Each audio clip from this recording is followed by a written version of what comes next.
അപ്പോഴേ ഇന്ന് നമ്മുടെ പറമ്പിൽ നിന്ന് നല്ലൊരു നാടൻ പൈനാപ്പിൾ കിട്ടി.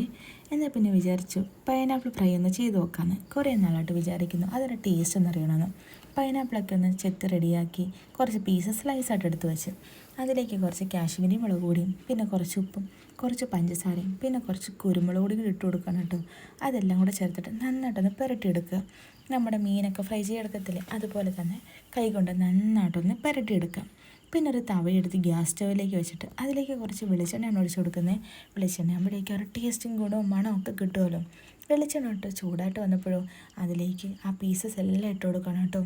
അതിനുശേഷം ഇതെല്ലാം തിരിച്ചും മറിച്ചും തിരിച്ചുമൊക്കെ നന്നായിട്ടൊന്ന് ഫ്രൈ ചെയ്തെടുക്കണം.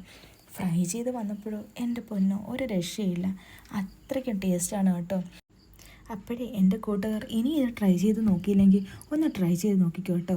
എരിവും പുളിയും ഉപ്പും ഒക്കെ അടങ്ങിയ അടിപൊളി ഒരു ടേസ്റ്റാണ് കേട്ടോ. എല്ലാവർക്കും ഇഷ്ടപ്പെടും, ഉറപ്പാണ്.